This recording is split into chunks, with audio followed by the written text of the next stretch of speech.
He kidnaps his enemy's daughter, not for ransom, but to avenge his brother's death. But she's no bargaining chip. She's the secret he never knew he was searching for.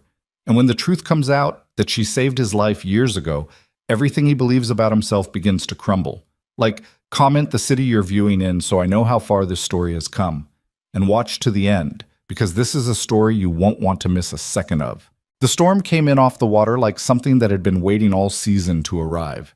It hit Caldwell City sideways, rain slashing through the canyons between office towers, thunder rolling across the bay in low geological waves that rattled windows in their frames and sent pigeons spinning out of their roosts in panicked spirals.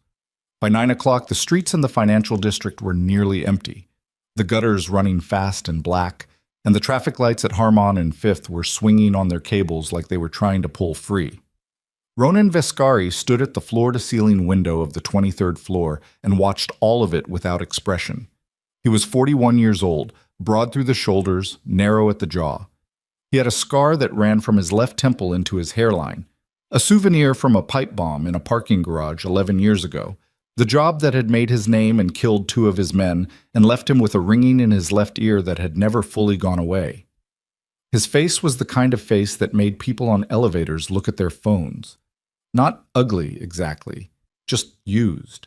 Like something that had been made for one purpose and had been put to that purpose without interruption for 20 years. Behind him, the room was controlled chaos. 6 men moved between monitors and phones. A tactical map of the Delmore waterfront was spread across the center table, weighted at the corners with coffee mugs and a handgun still in its holster. Someone had ordered sandwiches, and nobody had touched them. The air smelled like cigarettes and wet jackets, and the particular low-frequency tension that filled rooms where men were making decisions they couldn't unmake. "She's at the East Gate," said a man named Carver. He was Ronan's second, mid-40s, gray at the temples, a veteran of 4 different criminal organizations before he'd settled into this one. He was the kind of man who delivered bad news the same way he delivered good news, which was to say without effect, without preamble, and without waiting to be asked. "Crew picked her up 40 minutes ago. No resistance, no phone on her. She's clean." Ronan didn't turn from the window. "Any contact from Mercer?" "Not yet. He will." Ronan pressed 2 fingers against the cold glass. The city blurred and streaked below him, headlights dissolving into wet red smears. "He'll wait until he thinks we're nervous. Then he'll call." Carver said nothing. He'd worked with Ronan long enough to know that some statements weren't invitations to respond. The plan had taken 8 months to build and 3 days to execute, and it had been constructed around a single painful fact. Gideon Mercer was untouchable by any conventional means. He didn't appear on paper. He had no public profile, no traceable assets, no physical presence in any of the buildings or accounts that bore his fingerprints. He moved through the financial underworld like a deep-water current, invisible, enormous, felt only by what it displaced. Ronan had tried twice in the past 3 years to reach him directly. Both times the approach had been anticipated, and the men he'd sent had not come back. So he had stopped trying to reach Mercer directly. He had reached for the one thing Mercer actually cared about. The elevator chimed. Ronan turned from the window. 4 men came in first, shoulder width filling the doorway, scanning the room with the mechanical thoroughness of people paid to find threats before threats found them. Then 2 more, flanking a figure who moved between them with the particular stillness of someone who had decided that showing fear would cost more than it was worth. Serena Mercer was 28 years old. Ronan had seen photographs. The photographs had not prepared him for the actual person. She was not what he'd built in his mind during the months of planning. Not the armored socialite, not the entitled daughter insulated by wealth and protection, not the useful object he'd constructed as a placeholder for the real thing. She was thin in a way that looked like it had a history to it. Dark hair pulled back, a few strands loose against her neck. She was wearing a gray coat, slightly damp at the shoulders, and she had her hands in front of her. Not cuffed, he'd ordered against restraints, but held together anyway, fingers interlaced, like she was holding herself in place. Her eyes moved across the room with the fast, systematic quality of someone cataloging exits. She found the windows first, then the door she'd come through, then Ronan. She held his gaze for exactly 2 seconds before looking away. He'd expected defiance, or tears, something that would fit neatly into the architecture of how this was supposed to go. Instead, she just stood there, slightly apart from the men beside her, jaw set, breathing through her nose. "Ms. Mercer," Ronan said, "I know who you are." Her voice was steadier than it had any right to be. Not calm. He could hear the effort behind it, the slight tightness in her throat, but controlled. "Ronan Vescari, you ran the Holloway Docks operation for 7 years. The fire in the Belmont Warehouse District in 2019, that was your crew. My father talked about you." "What did he say?" "That you were useful until you got personal about it." Ronan absorbed that without expression. He walked toward her, not fast, not slow. Stopped 6 feet away. Close enough to talk without raising his voice, far enough that she wouldn't feel cornered. "You're going to be a guest here for a while," he said. "I need your father's attention. You're how I get it." She looked at him with something that wasn't quite contempt but lived in the same neighborhood. "A guest? The accommodations are better than you're expecting." "I'm expecting a room I can't leave. So anything better than a box with a drain in the floor is technically an improvement."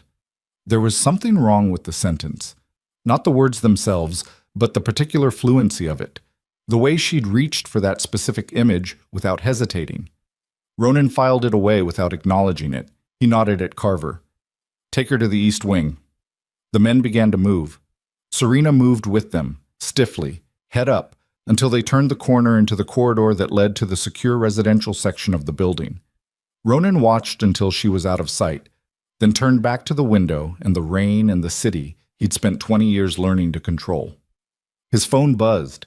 A message from a number that didn't exist in his contacts, sent through 3 layers of encryption and a routing system that cost more per month than most people made in a year. "You've made a mistake." GM Ronan read it twice.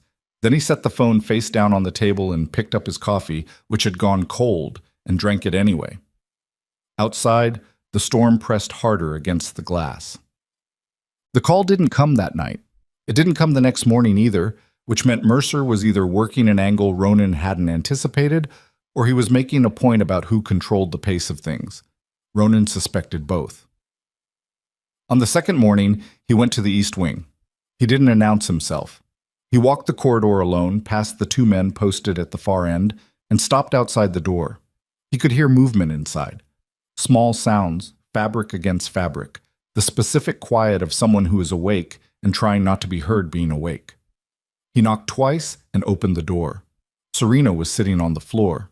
Not on the bed, not at the desk. On the floor, back against the wall below the window, knees pulled up, a book open across her thighs. She looked up when he entered with an expression that he couldn't immediately categorize. Not startled exactly, more like someone recalibrating after a low-level alarm. The room was tidier than it had been when he'd passed by yesterday.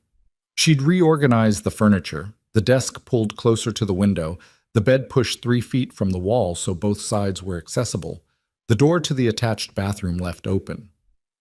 "You moved things," he said. The desk was blocking the light.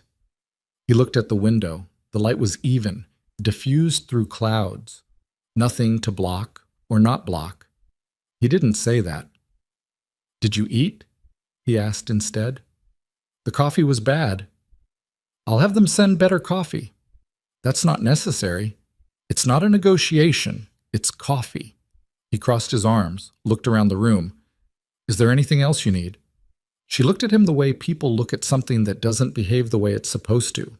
Like he'd broken a rule she'd been reading carefully. "You're being civil," she said. "That a problem?" "It's unexpected." "Most things are." He turned to leave, then stopped. "What are you reading?" She held up the book without looking at it. He recognized it, a crime novel from the 90s that had been sitting on the shelf in this room since Ronan had used it as a bolt hole years before. He hadn't put it there. He hadn't known it was there.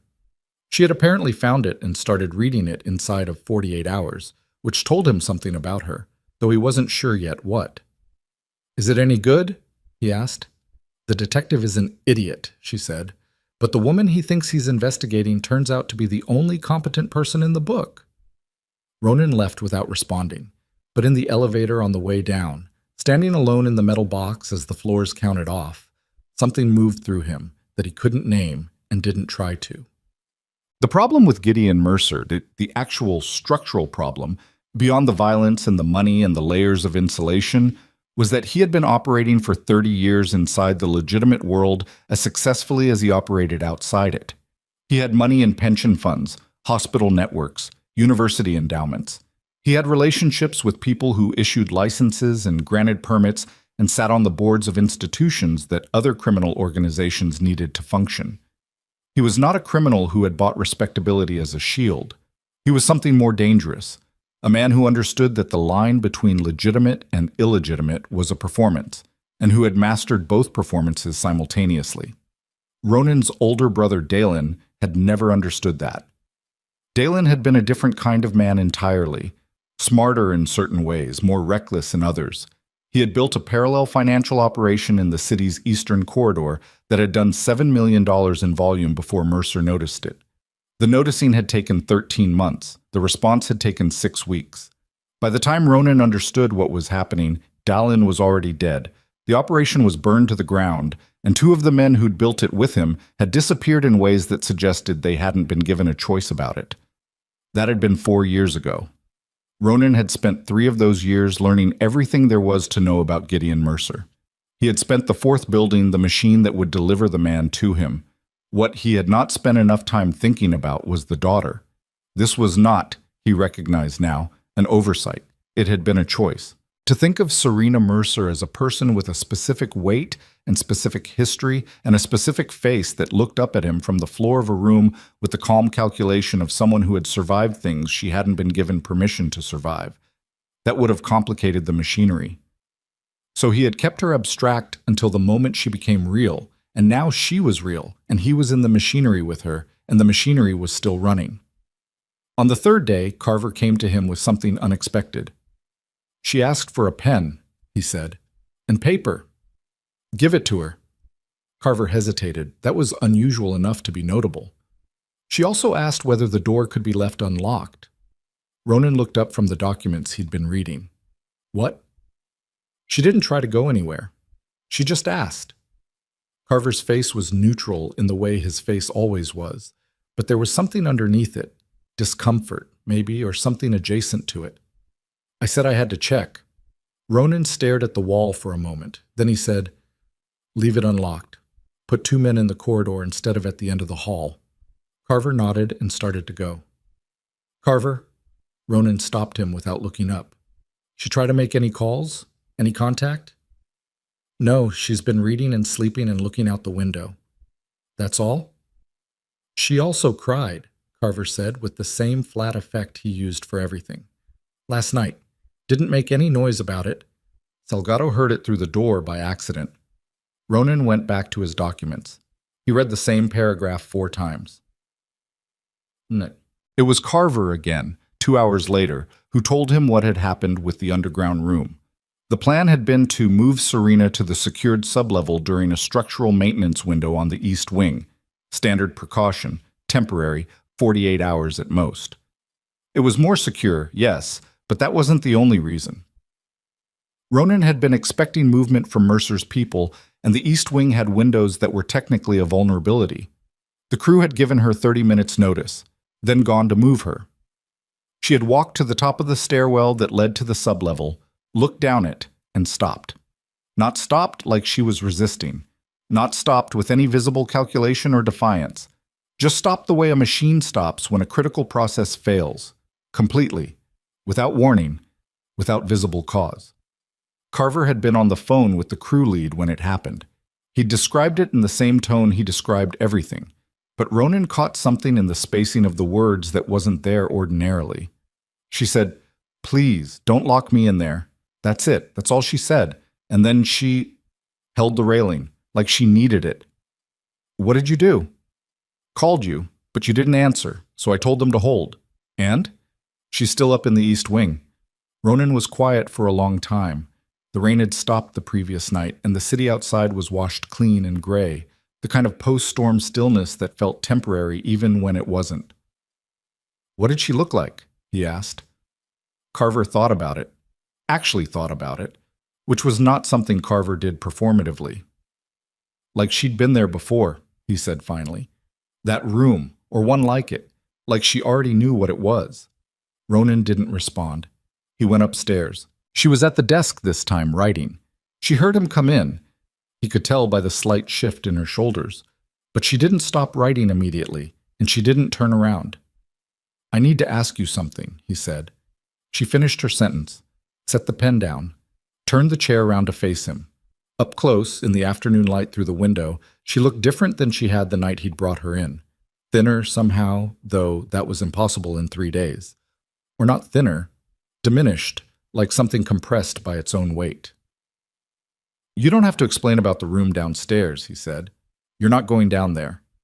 Her expression didn't change, but something behind her eyes moved. Why? She said. He looked at her. Because I said so. That's not a reason. You're right, he said. It's not.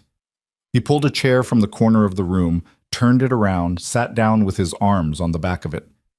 Your father never mentioned you, he said. In 4 years of research on the man, you appear twice. Once in a property record from 2011. Once in a donor listing for a private school that I'm fairly sure was a front. For a man's only child, that's unusual. She looked at him with her hands folded in her lap and said nothing. He kept you off the map, Ronan said. I assumed it was protection, keeping you clean of the operation. He paused. But that's not it, is it? The silence that followed was different from the silences before it. This one had texture. No, she said finally. That's not it. He waited. He kept me off the map because he didn't want questions about where I was, she said. Her voice was still level, but the leveling was work now. He could hear the effort it cost, because sometimes the answer would have been inconvenient. The word inconvenient landed in the room and sat there.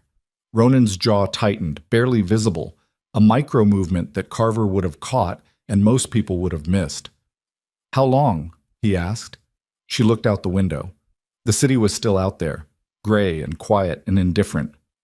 My whole life, she said. More or less. He stood up, walked to the window and stood beside her and looked at what she was looking at, which was nothing specific, which was just the street below and the buildings beyond it and the sky that sat over all of it without caring about any of what happened underneath. He wanted to say something. He was not a man who lacked for words when words were the instrument required, but right now he had nothing that didn't feel like it was made from the wrong material, so he said nothing. And she said nothing. And outside, 3 floors below, a phone began to ring. Carver's voice came through the earpiece a moment later, clipped and without introduction. Mercer's calling. Line 4. He says he has a message for you. Ronan looked at Serena's profile, the straight line of her nose, the slight tightening around her mouth that meant she had heard, that she had understood exactly what that call meant and exactly what would happen next. He turned and walked to the door. Viscari.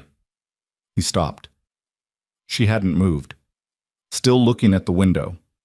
When she spoke again, her voice was quieter, stripped of the controlled performance from before. He's going to offer you something that sounds like a deal, she said. He always does. And it will sound reasonable. And then the thing he didn't mention will be the thing that kills you. Ronan stood in the doorway. I know, he said. Do you? She turned then and looked at him directly, and for the first time since he'd brought her here, she looked less like someone holding themselves together and more like someone deciding whether to put something down they'd been carrying too long. Because the last person who trusted him said the same thing.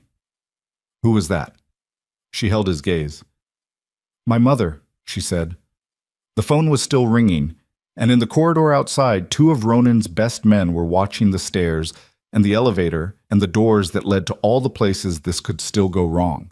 And not one of them was watching for the thing that was already inside the room, already too late to stop, the thing that had started the moment Ronan Viscari looked at Gideon Mercer's daughter and understood, for the first time in 4 years, that he might have brought the wrong weapon into this war. The call lasted 4 minutes and 11 seconds. Ronan knew because he counted. Not deliberately. It was an old habit, something that had calcified in him during years of conversations where every second of silence was a negotiation tactic, and every word was a piece on a board he couldn't fully see. He stood at the table in the operations room with the phone pressed to his ear and the other 5 men in the room holding very still, and he counted the seconds between sentences the way a man in a burning building counts the steps to the exit. Mercer's voice was not what he'd expected. He'd expected cold. He'd expected the specific register of a man who had ordered violence so many times that violence had become administrative. What he got instead was something almost conversational, measured, unhurried, with the particular ease of someone who had decided to be generous because generosity cost him nothing. "Ronan," Mercer said. "Not Mr. Vescari. Not Vescari. Just the first name, like they were old friends resuming a paused conversation. I'm not going to insult you by pretending I'm surprised. Then don't. She's not going to get you what you want." "She already has," Ronan said. "You called." A pause. Not long. 2 seconds, maybe 3. But it had weight. "You want to talk about Dalen," Mercer said. "I understand that. A brother is a significant thing. I respect what you're trying to do here, even if the method is excessive." "Excessive," Ronan repeated. "There are cleaner ways to have this conversation. I'm offering you one." "Tell me something," Ronan said. "When you ordered the Belmont crew to take Dalen out, was that before or after he came to you directly?" The pause this time was different, shorter, like a door closing faster than expected. "I'd like my daughter returned," Mercer said, "and I'd like to sit down with you and resolve what happened to your brother in a way that works for both of us. That's the offer." "The last person who trusted your offers," Ronan said. "I just heard about her. Good night, Mercer." He ended the call. The room exhaled. Carver was already moving toward him with a tablet showing signal tracking data from the call. Ronan waved it off. "What did he offer?" Carver asked. "Resolution." Ronan pulled his jacket from the back of the chair. He used that word, like Dalen was a contract dispute. He looked around at the men in the room, their faces, their readiness, the specific quality of loyalty that lived in people who'd made their choices and weren't revisiting them. He's going to move. Not tonight. He needs to figure out what we know and what we don't. But within 72 hours, he'll have something in motion. 72 hours, said a man named Pollard, who ran the tactical side of Ronan's operation. He was thick-set, short-necked, with the kind of face that looked like it had absorbed a great deal of information over the years through direct physical contact. "That's not much runway." "It's enough," Ronan said. "Tighten the perimeter on this building and the Corvin Street location, and find out if Mercer has made any moves in the financial sector in the last 48 hours. Any transfers, any liquidation, anything that looks like he's preparing to operate without infrastructure." "You think he'd burn his own money?" Carver asked. "I think he'd burn everything if he thought it would get her back." Ronan paused, "Which is exactly what I was counting on. So we need to be faster than he is." He went back upstairs. She was still at the window when he returned.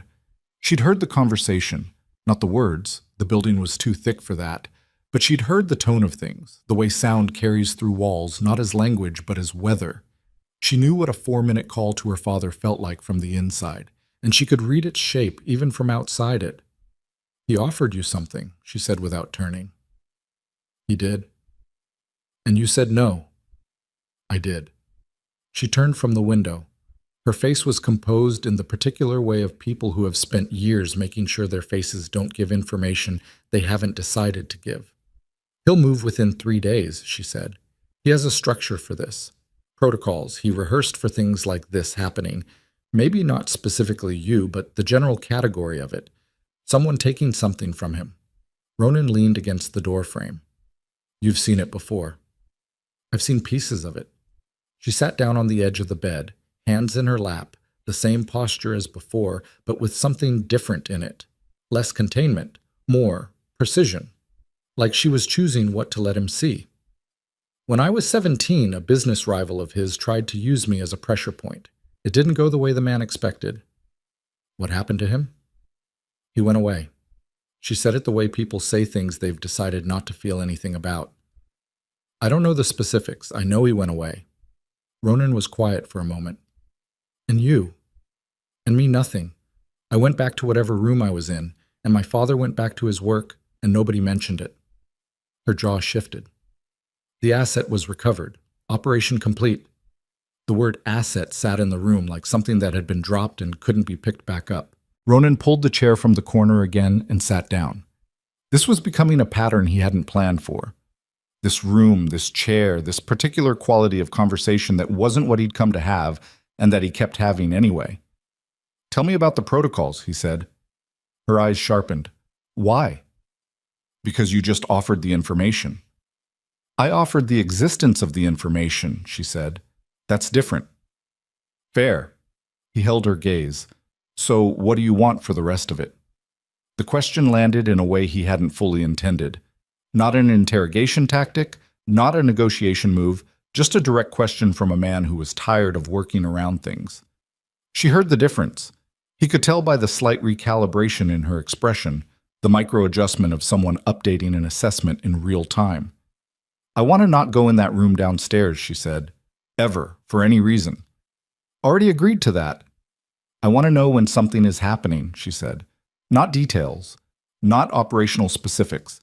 I just want a warning before things move. So I'm not caught in the dark." He nodded once. "And I want a phone call," she said. "Not to my father, not to anyone connected to him. There's a woman, she was my teacher years ago. She doesn't know where I am. She worries." Ronan looked at her for a long moment. 2 minutes, he said. "Monitored." "I know it'll be monitored." "Okay," he said. She unclenched her hands. "His protocols are financial first," she said. "He won't move people until he's moved money. He'll liquidate secondary assets. There are holding companies, 3 or 4 of them, structured as real estate investment groups. And he'll use that liquidity to fund a rapid response. He has a security firm he uses for exactly this. Private, expensive. The kind that doesn't ask questions because the questions are built into the contract." Ronan leaned forward. "Names." "I don't have names, I have shapes." She pressed her fingers together. "I know how he builds things. I watched him build them my whole life. The pattern is always the same. Money first, men second, sacrifice third." "What does that mean? Sacrifice third?" She looked at him steadily. "It means when the first 2 don't work, he finds someone to give up that costs him less than what he's trying to protect." She held the pause exactly as long as it needed. "He did it with my mother. He'll do it with whoever he decides is expendable in his current structure." Ronan sat back. Outside the window, the city was doing what it always did. Moving, breathing, swallowing people whole without noticing. The streetlights had come on, yellow-orange columns in the early dark, and somewhere below a truck was reversing and beeping in the patient mechanical way of things that couldn't be hurried. "Your mother," he said carefully. "Don't." Her voice was quiet but absolute. "That's not part of the exchange." He respected that. He left it alone. But the first attack came on the second night. Not against the building. They were too well covered for a direct approach, and Mercer knew it. It came instead against the Corvin Street location, which was a secondary operations center that Ronan had been using for communications routing. 3 men in a vehicle that had been parked legally on the block for 6 hours before it became something other than legally parked. The explosion was contained, but the message was not. Ronan heard it 40 minutes after it happened, standing in the operations room with Carver and Pollard and 4 other men, all of them looking at a photo of a burned-out storefront that had once held 2 of their best communication technicians. The technicians had gotten out. Ronan didn't know yet whether that was luck or design, whether Mercer was trying to tell him something specific or simply establishing a register. "He's faster than 72 hours, Pollard said. It wasn't an accusation. It was just the calculation landing after the fact. "He had this ready before I called him," Ronan said. "The call was reconnaissance. He wanted to hear my voice, hear how I was talking, figure out how tight we were." He looked at the photo again. "He heard enough." Carver said, "We need to move the east wing to a secondary location." "Not yet." "Ronan, not yet." He set the phone down. "Moving her now is what he expects. He'll have eyes on everything that moves. We stay put, we tighten, and we use the time we bought." Carver looked at him with the expression he used when he had an opinion he'd decided to give without being asked. You sure that's what this is about? Ronan turned and looked at him. Carver did not look away. Because from where I'm standing, the calculus shifted somewhere in the last 48 hours, and I want to make sure we're both working from the same numbers. The room was very quiet. The other men found things to look at that weren't either of them. The calculus is what it was, Ronan said. Okay, Carver said. He picked up his tablet. I'll double the corridor. At 2 in the morning, Ronan couldn't sleep and stopped pretending to try. He walked the building, something he'd done for years in various locations. A circuit he performed when his mind was moving faster than the night could hold. Down from the 4th floor, through the operations center, out through the back passage that connected to the parking structure, back up through the service elevator to the residential wing. At the turn of the residential corridor, he stopped. The door to the east wing room was slightly open. The light inside was on. He pushed the door wider without knocking. Serena was on the floor again, same position as the first time, back against the wall, beneath the window. The book was closed beside her. She was awake, looking at the middle distance, doing the kind of thinking that required the body to be still. She saw him in the doorway and said, I heard it, the explosion. He leaned against the door frame. It was across the city. You couldn't have... I felt it, she said. The vibration, through the floor. She looked at her hands. I used to feel it that way, when I was locked in. You learn to read what you can't hear. He came in, sat on the floor with his back against the opposite wall, because the chair felt wrong at 2 in the morning when she was on the floor, and he was the reason she was here. She watched him do it with an expression he still couldn't fully read. Did anyone get hurt? She asked. No. Are you sure? My people got out. She nodded, slow, then, he's not going to stop. I know. He'll take it further. He always takes it further. The first move is always calibrated, designed to make you think there's still room to negotiate. The second move is designed to make you understand there isn't. She pulled her knees up. He'll come after something you can't replace, something personal. He already did, Ronan said. She looked at him. Dalen, he said. She was quiet for a moment. Tell me about him. He didn't expect the question, or rather, he recognized it as something he hadn't been asked, genuinely, without agenda, by another person, in a long time. He looked at the wall across from him and thought about the particular difficulty of describing someone who had been made of contradictions and was now only memory. He was smarter than me, Ronan said. Not street smart. The other kind. He read constantly. He could walk into a room and within 10 minutes tell you the exact structure of every relationship in it. Who owed who was afraid of who. He paused. He built something real with that brain, real enough that it threatened a man like Mercer, and that got him killed. How old was he? 34. I'm sorry, she said. And not in the way people said it to fill silence, in the way people said it when they meant the weight of it. He looked at her. Why are you... He stopped. Why am I being decent to you? She almost smiled. It wasn't a warm smile exactly, but it was real. Because you left the door unlocked, she said, and you didn't put me downstairs. And at 2 in the morning, you came and sat on my floor instead of knocking like I'm a problem to be managed. She looked at her hands. That's more than my father has managed in 28 years. The ceiling of the building groaned softly. Thermal contraction, the structure settling into the cold of the night. Outside, a distant siren moved through the city and faded. What's going to happen to me? She asked. Not frightened, just direct. Asking for information the way people ask when they've decided that not knowing is worse than the answer. That depends on your father, Ronan said. It always has, she said. He stood up, slowly. Get some sleep if you can. Vescari. She said his name the same way he'd said hers that first night. Flat, factual, a hook in the air. He stopped. Whatever he tells you about me, she said, when you two finally sit across from each other, whatever he says I am to him, it'll be a version of me that doesn't exist anymore. She met his eyes. I just want you to know that. He stood in the doorway for a moment. Then he left. He walked the circuit again in parking structure, service elevator, operations room, and came back up to the fourth floor and sat in the dark of his own room and thought about all the ways a war could change shape without you noticing it happening. The morning brought Carver, and Carver brought news that rearranged the room. "We found something," he said, setting a folder on the table. Not a digital file, paper, printed from sources that cost money to access and even more money to stay quiet about. In the secondary asset research, one of the real estate holding companies Mercer uses. Ronan opened the folder. Cross-referenced with federal contractor records, Carver said. Mercer has been routing money through a nonprofit structured as a humanitarian logistics organization. On paper, it moves medical supplies and communications equipment to conflict zones. In practice, it moves people, Ronan said. It moves information, Carver corrected, financial data, political intelligence.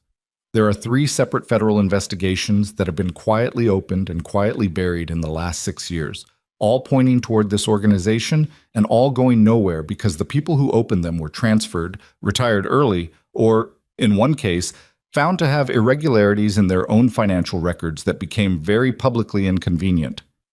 Ronan looked at the documents.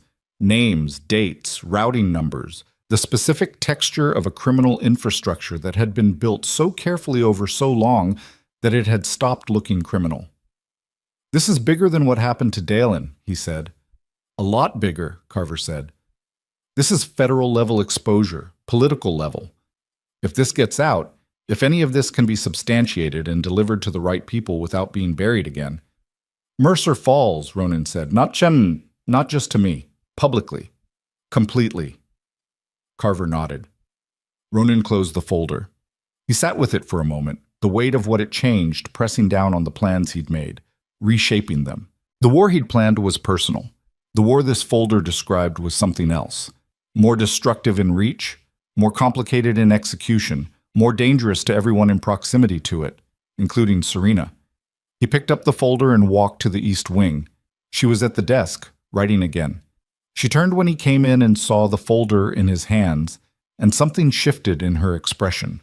The small, involuntary movement of someone who recognizes the shape of something they've been waiting for without knowing they were waiting. "I need to show you something," he said, "and I need to know if any of this is information you already had." She looked at him for a long moment. "Sit down," she said. He sat.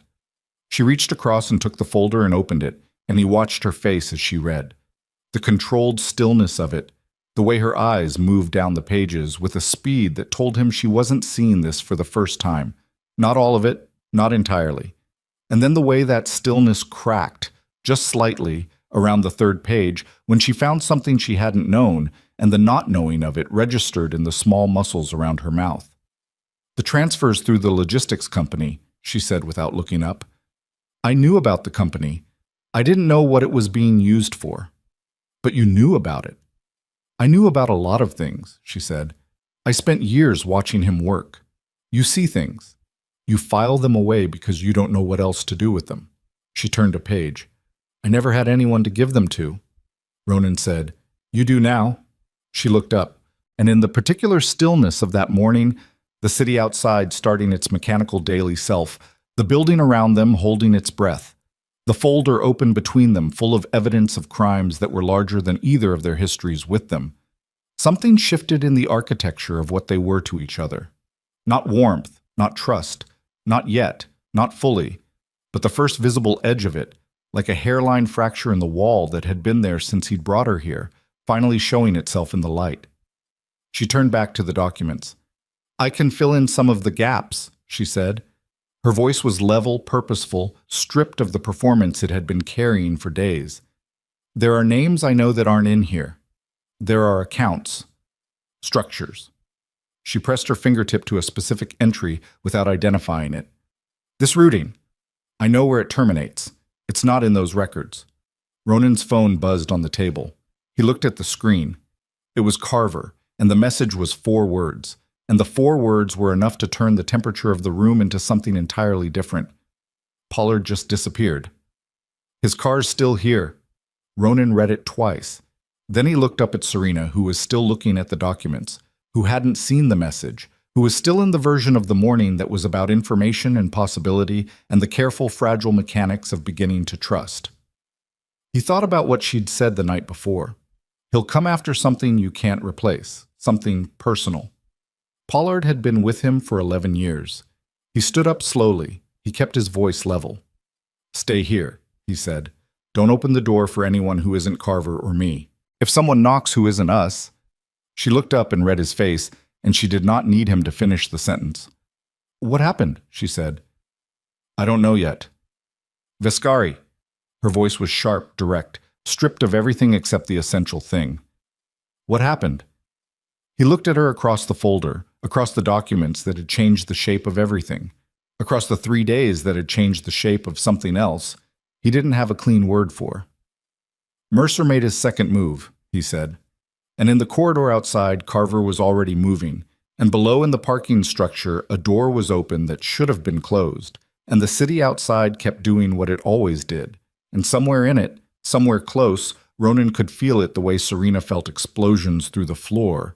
The war had stopped being the war he'd planned and had become the only kind there. Pollard's car was a black sedan parked in Bay 7 of the underground structure, engine cold, driver's door hanging open at the exact angle of a man who had stepped out intending to return in 30 seconds. His coffee was still in the cup holder. Ronan stood beside the car and looked at the coffee and felt something move through him that wasn't quite fear and wasn't quite anger, but existed in the narrow space between them where the body registers information before the mind catches up. The cup was from the place 3 blocks north that Pollard went to every morning without variation. The cup was still warm. "How long ago did you call me?" he asked Carver. 4 minutes. "So somewhere between 4 and 8 minutes ago. Maybe 10, Carver said. "I didn't check immediately when I couldn't find him. I thought he was in the head." Ronan crouched beside the open door. The pavement was dry except for a small dark mark near the rear tire. Not oil, not water. He pressed 2 fingers to it and they came away with the faint copper smell of something that made his jaw lock. Not enough for a wound that incapacitated. Enough for a wound that didn't need to. He stood up. "They didn't drag him," he said. "He walked. There's no scuff pattern, no drag line." He looked toward the service exit at the far end of the structure. A heavy door, currently closed, that opened from both sides with a code panel on the interior. Someone he recognized. Carver said nothing. The math was already doing itself in the room behind both their eyes. "Pull the last 72 hours of access logs for this level," Ronan said. "Every entry, every exit, every code use, and get me the communications audit on Pollard's devices for the same window. If he's been running comms outside our system, then we'll see the gaps where he wasn't." Ronan turned away from the car. "Someone get that coffee to the lab contact on Renner Street. I want to know if it was dosed." He walked to the service exit and pushed through it into the alley behind the building. The morning was gray and cold, the kind of cold that had no drama to it, just the flat, persistent pressure of a city in the wrong season. The alley was empty. A dumpster at the far end, a fire escape above it, the smell of exhaust and wet concrete, and the particular urban nothing that meant a space recently vacated. He stood in the alley for a long moment. 11 years. Pollard had been with him for 11 years, through 4 organizational restructures, 2 federal investigations, the fire in the Belmont district, the aftermath of Dalen. He had been the man Ronan put at the tactical center of every operation because Pollard was the kind of man who did not surprise you, who was exactly what he appeared to be, whose consistency was the thing you built plans around, except apparently he wasn't, or hadn't been for some period of time that Ronan didn't yet know, and that the not knowing of sat in his chest like a stone. He went back inside. The communications audit took 40 minutes. Ronan spent those 40 minutes in the operations room, standing at the window, not looking at anything. The men in the room gave him the radius of space that men give a person who is rearranging something large and internal and doesn't want company while doing it. Carver sat at a terminal and worked. Nobody ordered food. Nobody talked. When the audit came back, Carver printed it and brought it to Ronan without speaking and stood beside him while he read it. The gaps were there. Not obvious, not the blunt artifact of someone who had stopped trying to hide what they were doing. These were careful gaps, surgical. Periods of between 12 and 40 minutes over the past 6 weeks during which Pollard's devices showed signal dropout in patterns that didn't match his documented movements. The patterns were irregular enough to look like infrastructure failures if you weren't looking for them. If you were looking for them, they formed a shape. 6 weeks. Ronan had brought Serena in 8 days ago. The shape in the communications data started 6 weeks before that, which meant this had been running during the final stages of his planning, during the construction of the operation that had brought him to this moment, during the weeks when the architecture of what he was building was most vulnerable to being seen by the wrong eyes. He closed the printout. He knew, Ronan said. Not loud, just the fact stated. Not everything, Carver said. If he'd known the full scope, Mercer would have moved before you took the girl. He knew enough. Ronan set the printout on the table. He knew about this building. He knew about the Corvin Street location. He knew the communication structure. He pressed 2 fingers to the bridge of his nose, a gesture he made only when he was allowing himself to feel the weight of something in front of another person. The explosion last night wasn't reconnaissance. It was confirmation. Mercer needed to know what was real and what was decoy. Pollard told him what was real. The explosion was Mercer telling me he knew. Carver absorbed this. The sub-level security protocols, did Pollard have access to those? Ronan looked at him. He had full access, Ronan said. The 2 men looked at each other across everything that meant. We need to move, Carver said. I know. Not just locations, the whole. I know. Ronan turned from the window. Get everyone in this building into the secondary configuration. Nobody moves through external access points without my direct sign-off. And Carver, he stopped. Let the weight of the next sentence sit for a moment before speaking it. Find out who else might have been running parallel. If Pollard was inside for 6 weeks without us seeing it, I want to know if he was alone. The room temperature dropped 2 degrees. Carver nodded once, tight, and went to work. He told Serena directly. He had decided, sometime between the alley and the operations room, that she had earned directness, and that managing the information she had access to was now less important than having one person in this building whose assessment of Gideon Mercer he could trust without filtering. She listened without interrupting. When he finished, she was quiet for a moment. Then she said, How long had he worked for you? 11 years. She looked at the wall.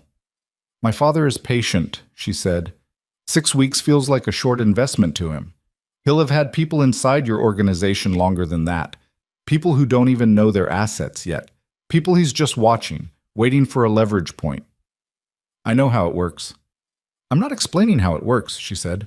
I'm telling you that Pollard isn't the ceiling of this. He's the floor. She turned back to him. Her eyes were doing the fast cataloging thing again, moving across his face with the systematic attention of someone reading a document. You're angry. Yes. At him or at yourself for not seeing it? The question was precise enough to be uncomfortable. He didn't answer it. Both, she said, answering her own question. That's how it feels when the betrayal is from someone you built something on. You grieve and you indict yourself at the same time. She said it without particular softness, just as observation, the way a person describes weather. I know how that feels. He looked at her. Mercer. My whole understanding of my own childhood. She held his gaze without flinching. You spend years building a version of events that makes it bearable. Then you find out the version was wrong. And you have to grieve the thing that actually happened and prosecute yourself for believing the story instead, simultaneously. She paused. It's exhausting. Ronan sat down, not in the chair from the corner this time. On the windowsill, his back to the glass, the city behind him. I need you to tell me everything you know, he said. Not pieces, not selected information in exchange for selected concessions. Everything.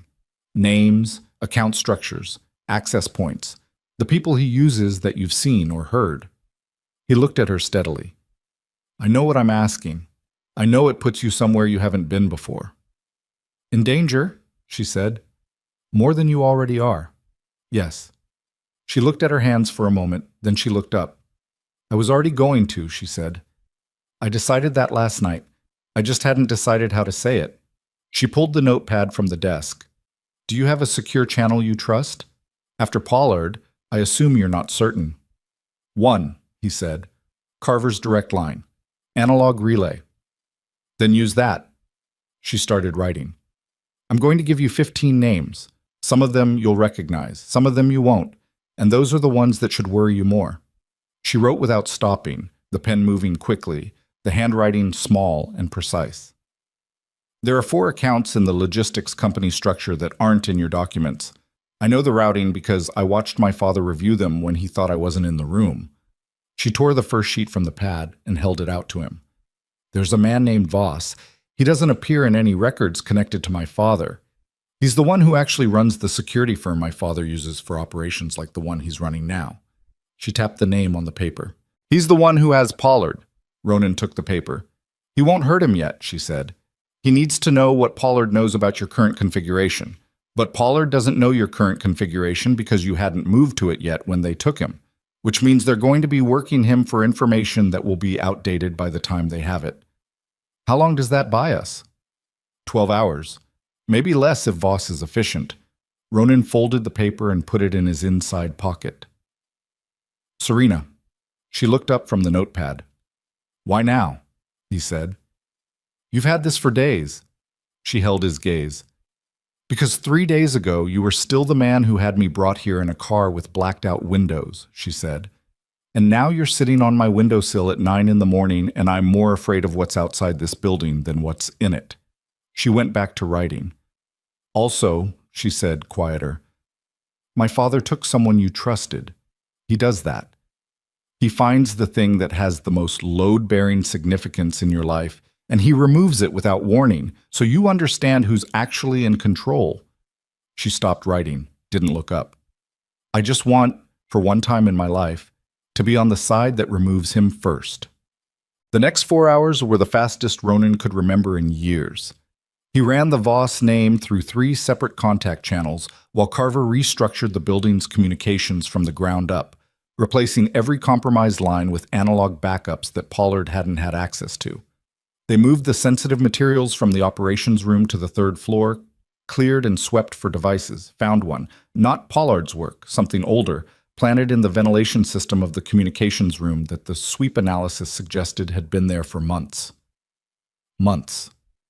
Ronan held the device in his palm, a thing the size of a thumbnail, passive relay, the kind that didn't transmit continuously but captured and burst at preset intervals, and thought about every conversation that had taken place in that room across however many months it had been sitting there. He put it in his pocket next to Serena's folded paper. Then Carver's contact on Voss came back. The contact was a former government investigator named Reyes, who now operated as a private data broker. She had a file on Voss that was incomplete in ways that were themselves informative. The gaps in his documented history were consistent with someone who had been quietly sanitized at some point, records removed rather than never created. She had 3 photographs and a partial address history, and one specific piece of information that she'd flagged as unverified but urgent. Voss had a standing arrangement with a federal official in the Oversight Division that covered financial crimes. The arrangement was not financial, it was informational. Voss provided material that was used to open and then quietly bury the kinds of investigations that Ronan's documents had already identified as buried.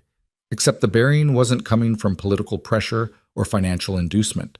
It was coming from inside the investigations themselves, from a specific desk in a specific office, from a man whose name Reyes put at the bottom of her file with a note that said, confirmed, 2 sources, both reliable. Ronan showed the name to Carver. Carver read it. Neither of them spoke for a moment. Then Carver said, if that's accurate, we can't use any federal channel, not for any part of this. No, Ronan said, which means the documents we have, the evidence against Mercer, can't go through official law enforcement without going directly through the man who buries it. No. So Carver stopped. He looked at the name on the paper again, looked at Ronan. What exactly are we now? Ronan thought about that. He thought about the machine he'd built over 8 months. The leverage point of Serena, the documents, the evidence, The plan that had been structured around the assumption that at the end of it there would be a legitimate mechanism to deliver what they'd found to people who could use it. He'd never been naive about operating outside the law. He had built his life outside it. But there had always been, in the architecture of this specific plan, a moment when the legitimate world would become useful, when the sheer weight of documented evidence against Mercer would make it impossible for the right people to look away. That moment had just been removed. He looked at the device in his pocket, the one that had been in the wall for months. He thought about every conversation it had captured. He thought about Pollard, somewhere in the city, being worked for information that was already outdated. And he thought about the name at the bottom of Reyes's file. And he thought about Serena's voice saying he finds the thing that has the most load-bearing significance in your life, and he removes it. His phone rang. The number on the screen was one he'd never seen. He answered anyway. Ronan, Mercer's voice. Same register as the first call. Conversational, unhurried, the voice of a man who had looked at the board and was happy with what he saw. I wanted to call before things progressed any further because I think we're both past the point of performing for each other. Ronan said nothing. You found the device, Mercer said. I assumed you would, eventually, and you've run the Voss name by now. You're too thorough not to, so you know where you are. A pause. You're in a building with my daughter and a file full of documents that cannot go anywhere useful and a crew that has a hole in it. And I have your man Pollard, who is being genuinely very cooperative, and I have a federal desk that will absorb anything you try to push through official channels. Another pause, this one longer, with something underneath it. Not quite satisfaction, more like the specific pleasure of a man watching a mechanism he built operate correctly. You plan to destroy me. I understand that. It was a reasonable plan given your resources, but you built it on a foundation I had access to before you finished laying it. Ronan kept his breathing even. In through the nose, out slow. So here's what I'm offering, Mercer said. Return my daughter. Walk away from the documents. I'll give you Pollard back in workable condition, and I'll give you a clean exit from this city. You rebuild somewhere else. We don't have this problem again. Silence. Ronan, Mercer said, and for the first time something fractionally less controlled moved through the word, something that was not patience but was pretending to be. She's my daughter. Whatever she's told you about her circumstances. She hasn't told me anything about her circumstances, Ronan said. She hasn't needed to. A long beat. I want her back, Mercer said. The conversational quality was thinning just slightly, like paint worn down to show what was underneath. Name what you need. I'll think about it, Ronan said. He ended the call. He stood in the operations room, which was now restructured and half empty and smelled like the residue of a morning that had taken everything he'd built for 8 months and shown him the walls he hadn't known were there. Carver was watching him. 2 other men were watching him. Everyone in the room was waiting for the version of Ronan Vescari they'd always known to perform, to calculate, to pivot, to produce the next iteration of a plan from inside the wreckage of the previous one. He walked down the hall to the east wing. Serena looked up when he came in. She read his face in 2 seconds the way she read everything, fast, thorough, updating. He called, she said. He offered me a clean exit. Return you, drop the documents, Pollard comes back. She held very still. The federal contact in your documents, he said. The buried investigations? There's a name, a specific desk. Your father has a man in that office who has been managing the suppression directly. He watched her face. Which means everything we found together this morning is evidence that has nowhere to go. She absorbed this slowly. He could see the weight of it moving through her. Not surprise exactly, more like the particular exhaustion of a person who discovers that the thing they feared was true is, in fact, true. Then you should take the exit, she said. No. Vescari. No. He crossed the room and sat down across from her and leaned forward, elbows on his knees, bringing himself level with where she was. There's a way to get this material out without going through official channels, directly to the press, directly to independent investigators, structured so that suppression requires killing it in too many places at once. But it requires time we don't have in this building. He held her eyes. I need to move you. Not to a secondary location Pollard knew about. Somewhere new, off the existing map. She was looking at him with an expression that had moved past cataloging and past assessment into something he hadn't seen on her face before. Something open, something that hadn't yet decided what shape it was taking. "If you move me," she said carefully, "you're not using me as leverage anymore." "No," he said. "Then what am I?" He held her gaze. "You're the only person in this situation who knows Gideon Mercer well enough to help me take him apart," he said. "And you're the only person I've told the truth to in 8 months." She looked at him for a long time. Outside, the city continued its indifferent mechanical operation. Traffic and sirens, and the ordinary sounds of a world that didn't know what was happening inside this building, that wouldn't know, that moved forward on its own momentum regardless of the wars being fought in the spaces between its structures.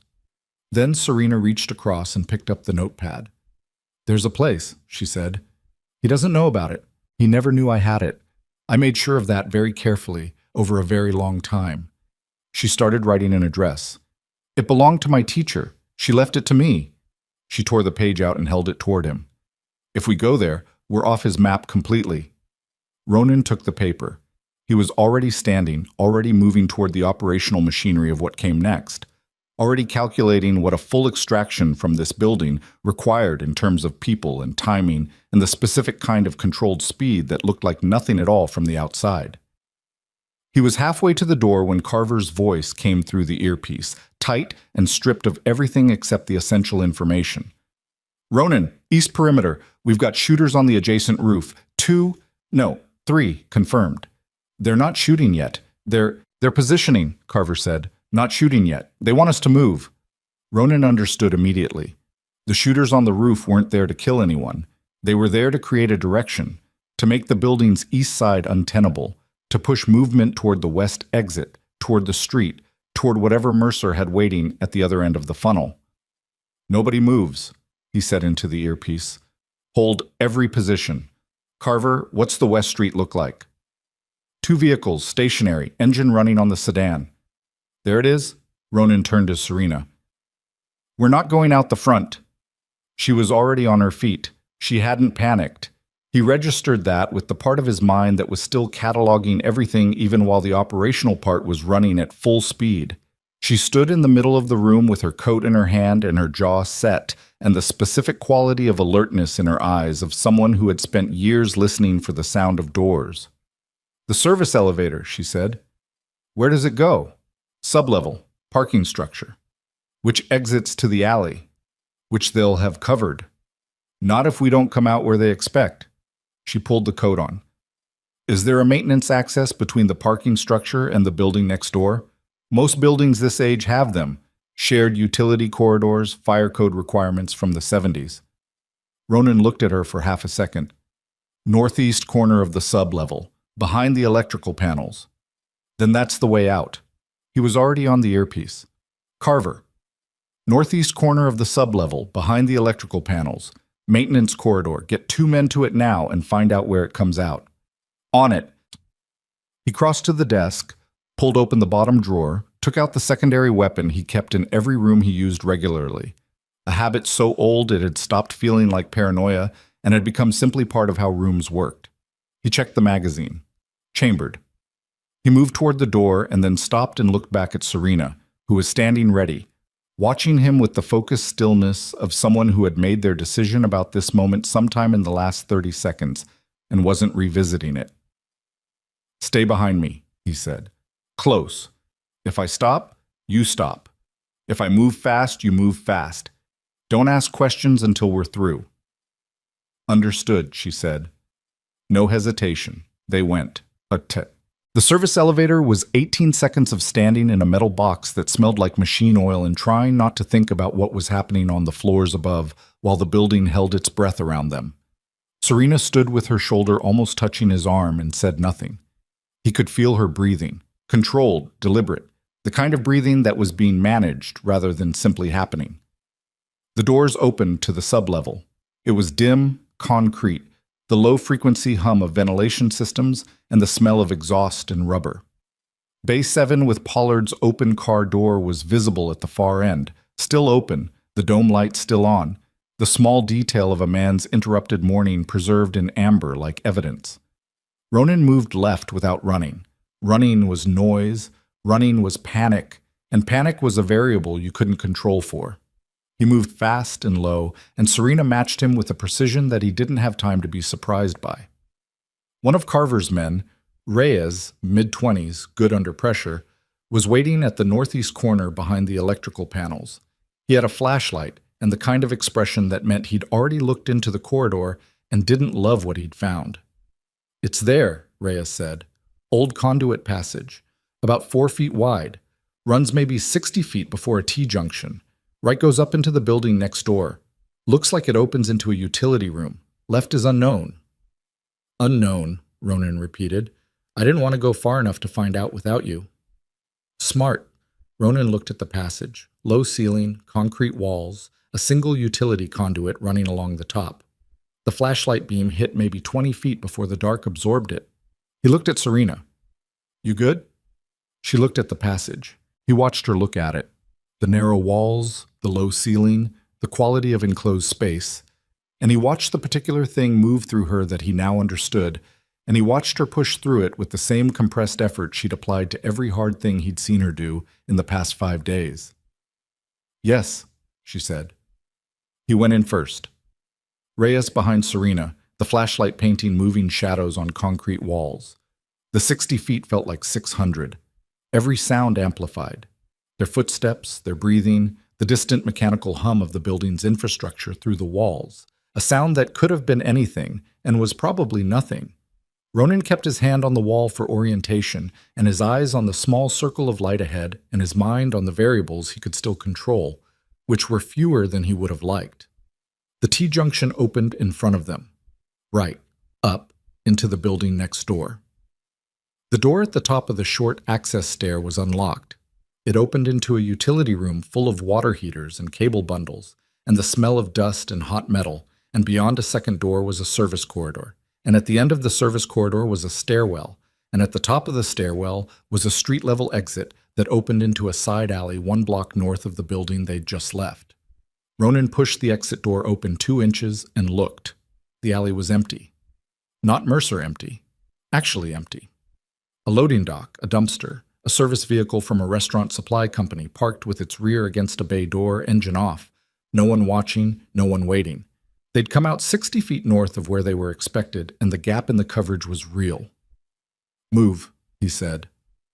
They made 3 blocks on foot before Carver pulled up in a gray van that was not any vehicle connected to the existing operational infrastructure. Carver had requisitioned it under a name that existed only on paper and had been waiting for exactly this kind of contingency for 4 months. The van smelled like coffee and plastic, and the particular impermanence of rented things. Serena climbed in. Ronan got in behind her. Reyes took the front. Carver was driving before the door was fully closed. "Where are we going?" Carver asked. Ronan pulled out the paper Serena had given him, handed it to Carver. "You know this street?" Carver looked at it. "Edgemont side, near the water. Hour out of the city, maybe less." "Go." They drove. The city moved past the van's windows in the ordinary way of a city that didn't know what was happening inside the moving metal box passing through it. Ronan sat with his back against the side panel and his weapon still in his hand and his mind running through the variables with the mechanical focus of a process that wouldn't stop until it had found the edges of the problem. Serena sat across from him. She was looking at her hands. "He's going to know we're out of the building within 20 minutes, she said. Not a question. 15, Ronan said, and then he moves to the contingency. What's the contingency? She looked up. Me, she said. He moves to offering me. She held his eyes when she said it. He'll offer to negotiate for my safety. He'll use the language of concern. A father worried about his daughter's well-being in the hands of a violent man. He'll use it as moral cover for whatever he does next. She paused. Don't let it work. It won't. It has before, with people who had more leverage than you do right now. She held his gaze. I'm not saying this to discourage you. I'm saying it so that when he does it, you recognize it and you don't spend 10 seconds deciding. He looked at her across the van. "I've been 10 steps behind him for 2 days," he said. "No," she said. "You've been responding to moves he prepared months ago. That's different. He doesn't have a prepared move for where you are right now." She looked at the address paper in Carver's hand. "He doesn't know about that place. Which means for the first time in this, you're in a position he hasn't anticipated. For how long?" "Long enough," she said. "If we're fast." "What?" The house was small, set back from the water on a gravel track behind a stand of pines that had grown tall enough over the years to make the property invisible from the road. It was the kind of place that existed in the architectural record nowhere. No listing, no registered address change. A piece of property that had been transferred privately and quietly between two people who had both understood the value of things that couldn't be found. Inside, clean, cold, unused for months. 3 rooms, a kitchen, a bathroom with a window that looked out at the water. No internet connection, no landline, the kind of silence that had weight. Serena walked through it slowly. She touched the door frame of the main room with 2 fingers, a small gesture that contained more history than it showed. Ronan left her to it. He and Carver worked the perimeter, checked every window, every sightline, the driveway's visibility from the road, set up a watch rotation with Reyes. By the time the operational necessities were done, the light outside had shifted to the flat gold of late afternoon, and Ronan's body had registered for the first time in 8 hours that it was tired. He found Serena in the kitchen. She had found a jar of coffee and was heating water on the stove with the focused efficiency of someone giving their hands something manageable to do. "We have maybe 8 hours before Mercer's people start working through the secondary search parameters," he said. "We use the time to structure the document release. I have 2 press contacts I trust and an independent investigator operating out of the Western District whose work Mercer's federal connection doesn't cover. If we route through all 3 simultaneously, it's not enough," she said. He stopped. She turned from the stove. 3 simultaneous releases gets buried. Not easily, not quickly, but it gets buried. Mercer's infrastructure is built for exactly this. He can apply pressure to independent operators if he has enough time. She poured water into 2 cups. "We need something that creates an audience so large and so immediate that burying it becomes architecturally impossible. Meaning we need to do it publicly, physically, not a press release, not a document drop." She held out a cup to him. "We need to be in a room with him, in a location where law enforcement is already present, with the evidence transmitted live to a large enough number of receivers that interdiction becomes impossible." She held his gaze. "We need him to come to us." Ronan took the cup. "We need bait. We need me," she said. "I call him. I tell him I've separated from you, that I'm willing to come in. He'll arrange a meeting. He'll want to see me directly before he does anything else. That's how he's always operated. And we choose the location." "The waterfront terminal," Ronan said. He was already seeing it. The Delmore shipping terminal, decommissioned, large enough to operate in, isolated enough to control access points, but structurally documented and legally accessible in ways that would bring law enforcement as a natural consequence of a significant enough disturbance. It's been sitting empty since the Hartley Company went under. No active operations, but it's wired into the federal port monitoring system. Any significant incident there triggers an automatic response. How significant? Enough gunfire, enough of the right kind of noise. She looked at him steadily. "You're planning to be loud on purpose. I'm planning to make it impossible for whatever Mercer has in the federal system to manage the response, because the response will be too large and too triggered by infrastructure to be managed from a desk." He set the cup down. "While the response is coming, we broadcast. Everything. The documents, the routing, the names, the federal connection, all of it, transmitted directly to enough independent receivers that it exists in too many places to disappear. And Mercer," Ronan looked at her, "Mercer is in the building when it happens." Silence, except for the water outside and the old house's particular acoustic quality of absorbing sound rather than carrying it. "He'll bring Voss," she said. "And Voss will bring enough people to make it a war." "Yes. And you're ready for that." "I've been ready for that for 8 months," he said. "The other things, Pollard, the federal connection, the document problem, those changed the path. They didn't change the destination. She looked at him for a long moment. He couldn't read the full texture of what was on her face. It was too many things at once, too many different calculations running simultaneously for any single one to resolve clearly on the surface. Then her phone, the burner Carver had given her 2 hours ago, rang. She looked at the screen.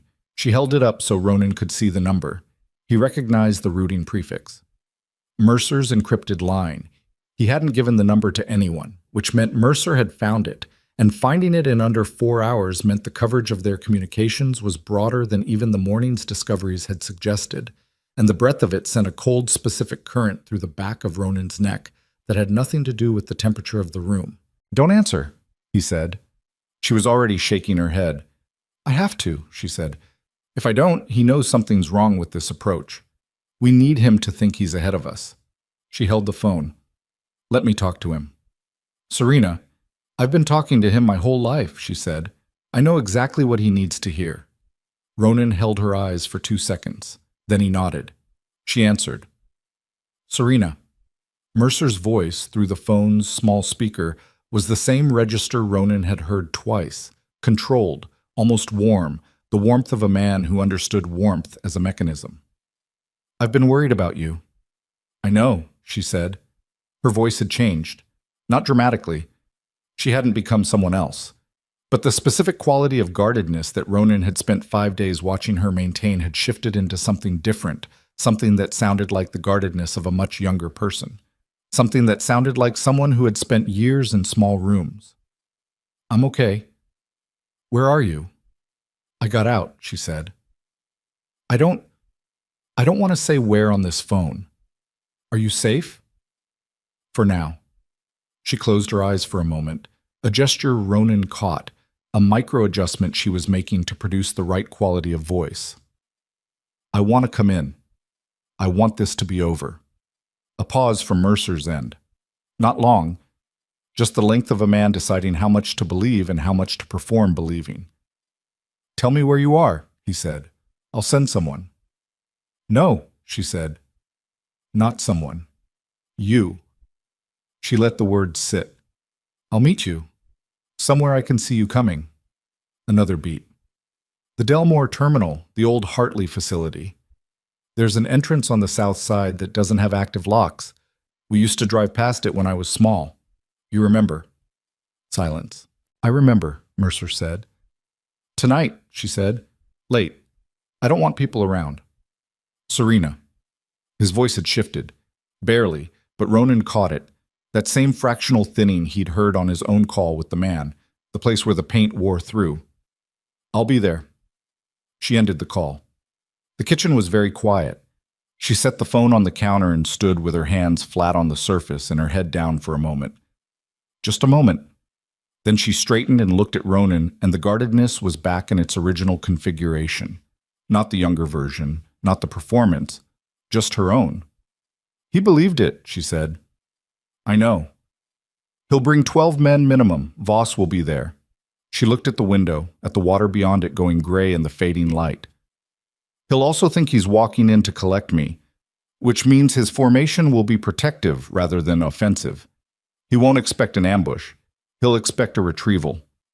"That's the 30-second window," Ronan said, "between his entry formation and his adjustment when he understands what's actually happening.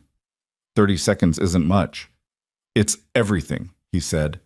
Carver appeared in the kitchen doorway. He looked at both of them with the expression he wore when he had already processed something and was waiting for the right moment to deliver it. Reyes picked up movement on the road. Quarter-mile out, single vehicle, slow.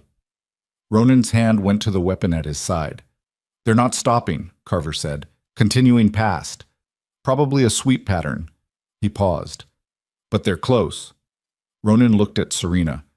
"We leave in 2 hours. I need to brief the crew, set the transmission structure, and get the documents staged for broadcast." He moved toward the door, then stopped.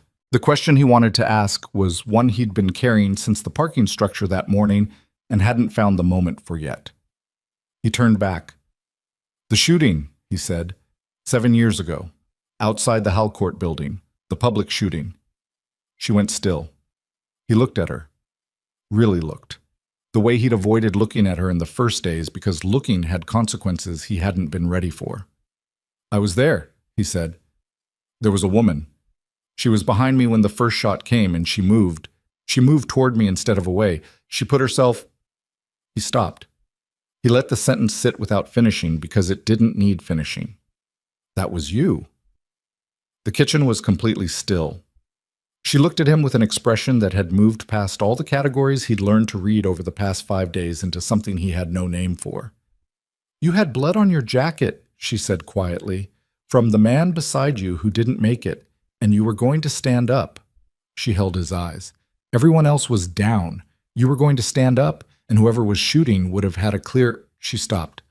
"I just didn't want you to stand up." He couldn't speak for a moment. It was not a feeling he was accustomed to. The particular dissolution of a framework you'd been standing on, not violently, just quietly, the way ice goes in early spring, the way the ground shifts under weight, and you only understand it was shifting after you've already moved. "Why didn't you stay?" he said. "After." "Because I recognized you," she said, "and I knew what that meant. I knew who you were." She looked at her hands. "I didn't want to know if you'd have done the same thing for me." Carver appeared in the doorway again, his face carrying the specific tightness of a man who had bad news and had decided that the moment for delivering it had arrived regardless of what else was happening in the room. "Ronan," he said. "The vehicle that passed. It didn't keep going." He held up his phone. A live feed from the small camera Reyes had mounted on the pine at the driveway entrance. On the screen, at the edge of the gravel track, barely visible in the failing light, the nose of a black SUV was visible against the tree line. Parked. Watching. And behind it, just becoming visible as the headlights of a second vehicle swept around the road's curve and stopped, a second SUV pulling in alongside the first. "They found us," Carver said. Ronan looked at the screen. Then he looked at Serena. Then he looked at the door and the window and the particular geometry of the small house. 3 rooms, limited exits, surrounded by trees that would cover approach and impede any defensive positioning on their side. His mind was already running the math, and the math was not good. "How many in each vehicle?" he said. "Can't tell yet," Carver said. "But Ronan—" He paused, and in the pause was everything he didn't want to say in front of Serena.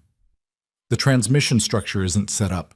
The documents aren't staged. If they come in now, I know.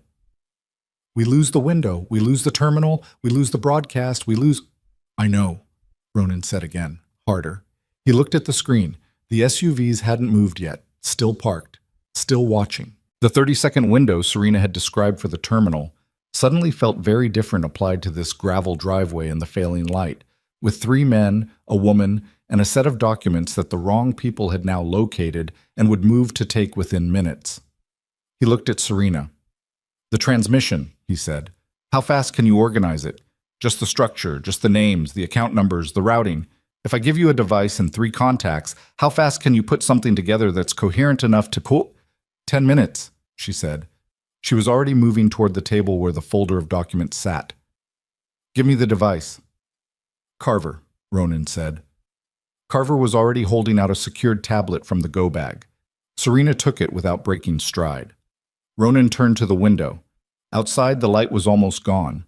The pines were dark shapes against a darker sky, and somewhere in those dark shapes 2 vehicles full of Gideon Mercer's people were waiting for the moment to stop waiting. He checked his weapon.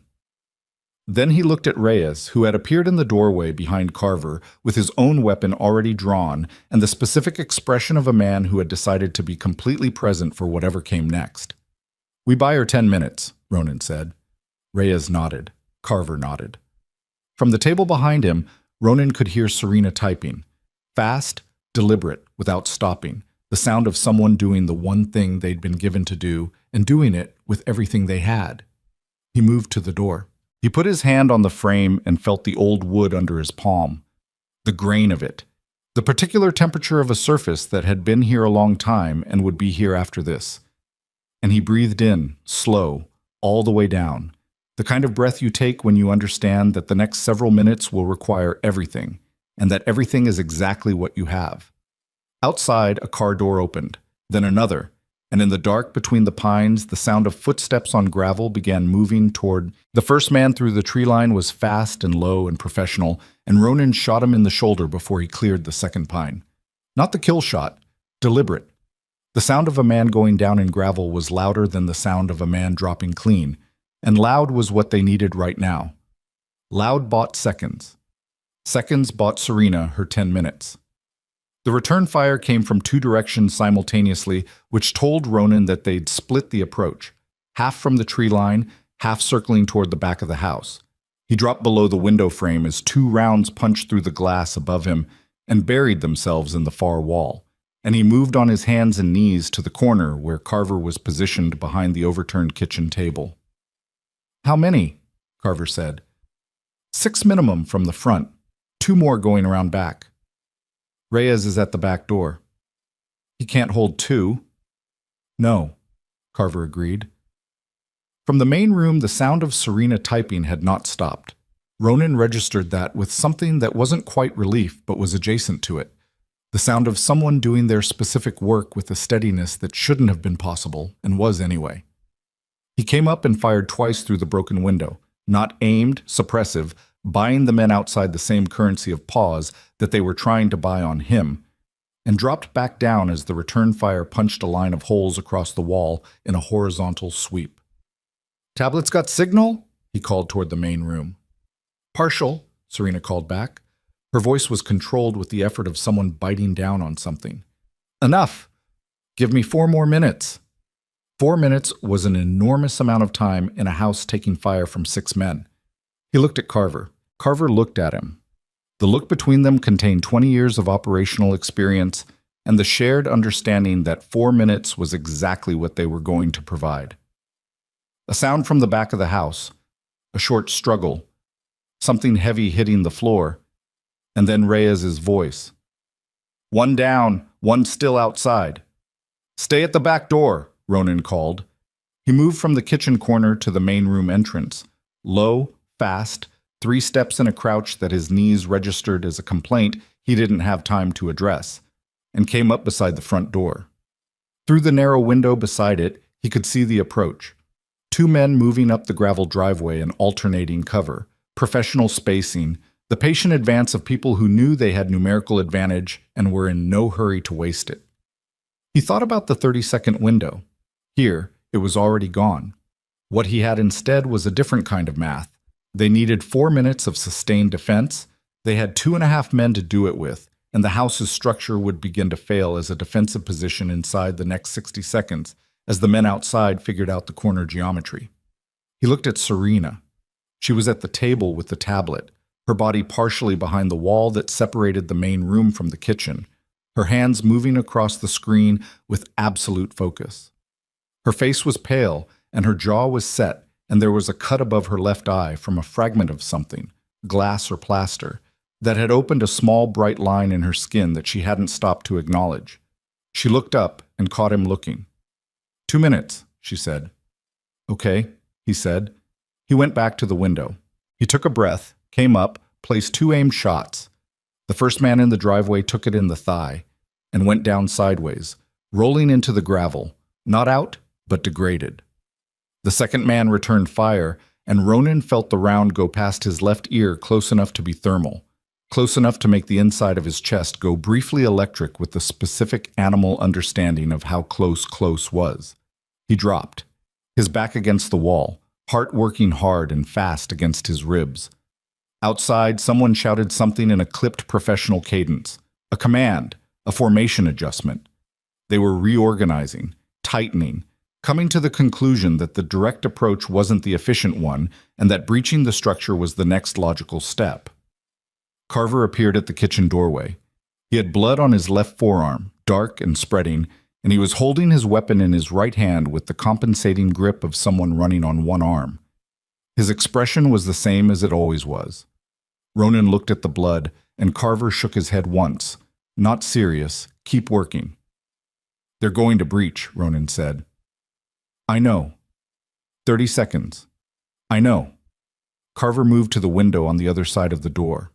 "When they come through, we're better in the hallway than in the room. Narrower. They can only come 2 at a time." And Serena Bathroom, Carver said. Window faces water. If it gets to that point, she goes out the window and she runs for the water line. Ronan moved back to the main room. You heard? Serena looked up from the tablet. She had heard. Her eyes moved from his face to Carver's blood to the front door and back. I'm not done. You might have to be. 40 seconds, she said. I need 40 more seconds. It's sending, but it's slow on this signal, and if I stop it mid-transmission, it won't be. A sound hit the front door like a truck. The hinges held, but the frame cracked, and the crack shot up the wall in a jagged line, and plaster dust came down in a small dry waterfall. Ronan turned, weapon up, aimed at the door. The second impact took the door completely. Two men came through fast and low, and Ronan fired once, and Carver fired twice from the kitchen doorway, and one man went down, and the second man got his arm up, and the round caught the door frame instead of him.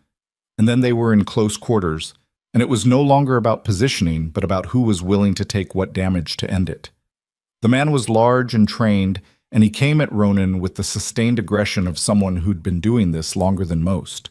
He caught Ronan's weapon hand at the wrist and drove it sideways, and the gun hit the floor, and they went into the wall together, the plaster giving behind Ronan's back, the specific pain of a structural impact blooming across his shoulder blade in a hot spreading wave that he processed and set aside because there was no version of this where stopping to feel it was useful. He got his elbow up into the man's jaw. Not clean, glancing, but enough to create an inch of space, and in that inch he got his knee up and drove it into the man's midsection and felt the grip on his wrist loosen and used the loosening to turn and get behind the man's arm and apply the kind of pressure to a joint that the joint was not designed to sustain. The man went down. Ronan went down with him, staying on the arm until the man stopped moving. He came up breathing hard. Carver was in the hallway holding the second breach point. Reyes's voice from the back of the house. Clear back here. One runner. Silence. The specific weighted silence of a space that has been full of violence and is suddenly emptied of it. Then Serena's voice from the main room, quiet and absolute. It's sent. Ronan walked back in. She was sitting at the table with the tablet in her hands, the screen showing a transmission confirmation. 12 recipients, the documents and the routing and the names and the federal connection, delivered simultaneously to 2 journalists, 3 independent investigators, 1 overseas financial crimes unit that operated entirely outside the jurisdiction of Mercer's buried federal contact, and 6 additional addresses that Ronan didn't recognize and assumed she'd added from her own knowledge. Who are the last 6? He said. People who have been trying to find this for years, she said. People my father has hurt. She set the tablet down. Her hands were shaking now, a fine tremor that she wasn't trying to conceal. They'll know what to do with it.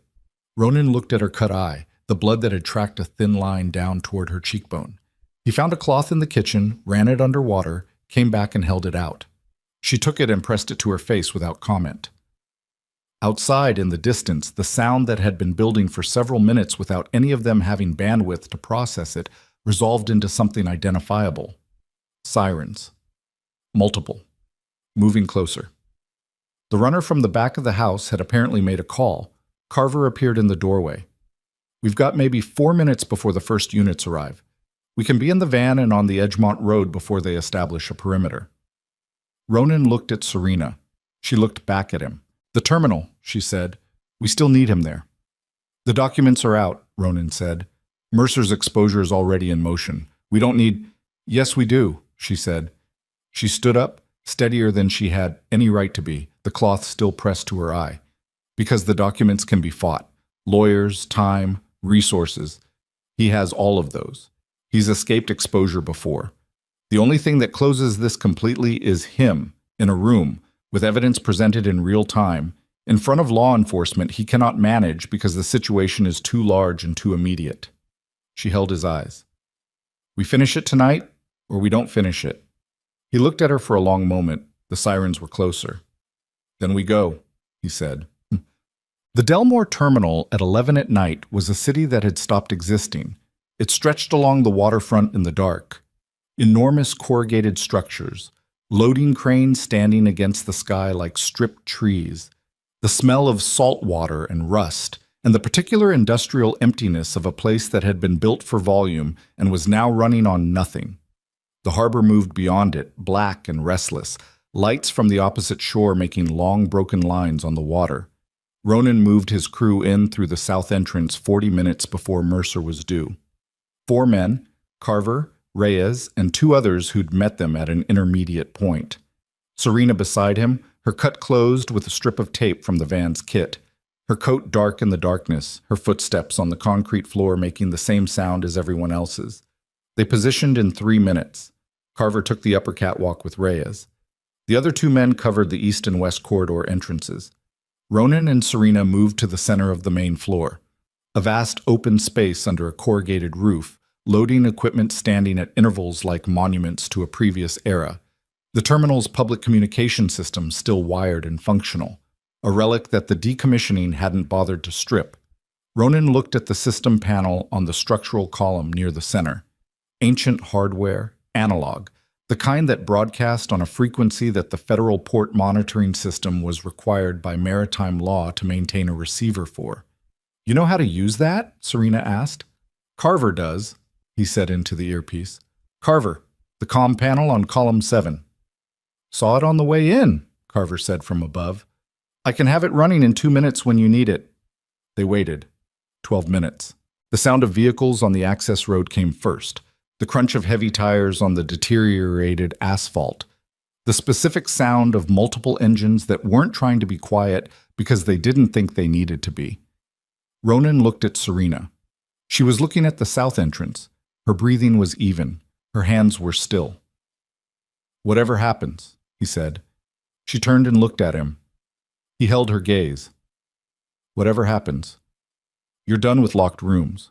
She held his gaze for 2 seconds. Then she nodded once, tight. The south entrance opened. Gideon Mercer walked in, the way men walk into spaces they believe they control.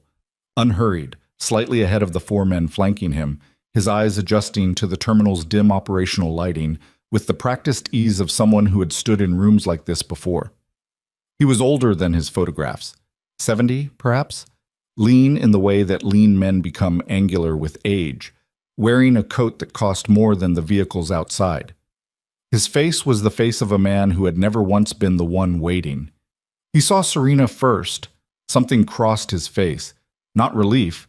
Something more complicated and less clean than relief. The face of a man seeing something he owns that he had temporarily misplaced.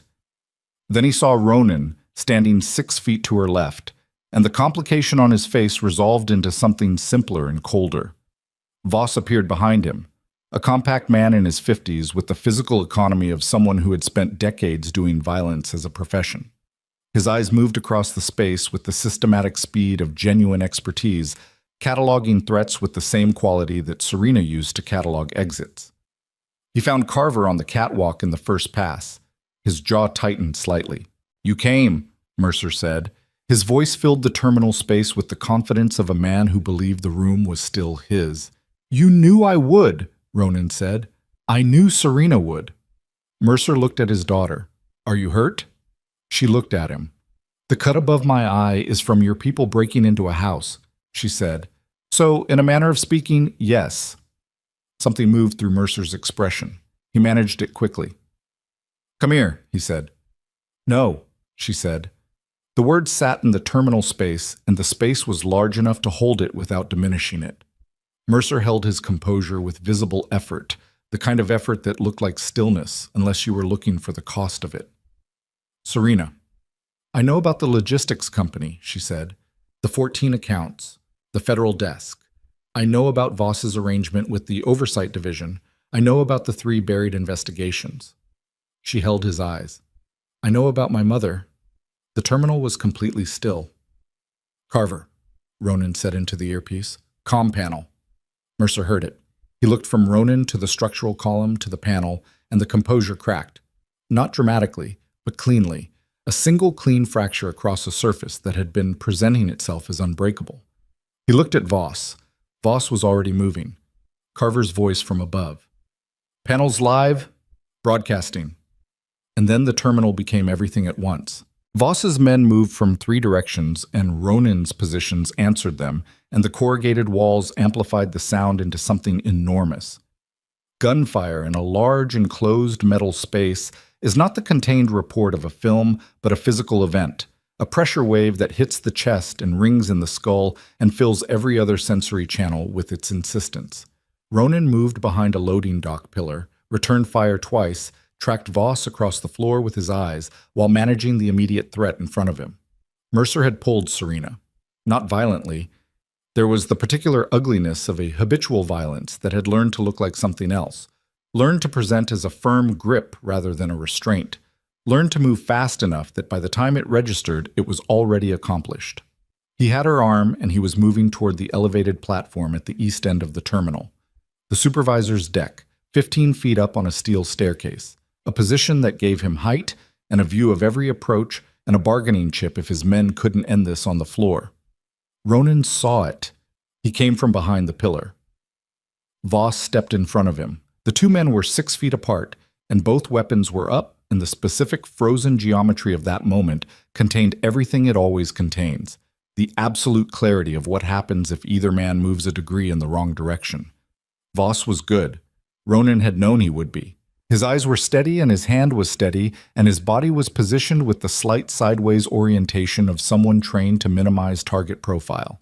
From the catwalk above, Carver had a line on Voss. Ronan knew it without looking.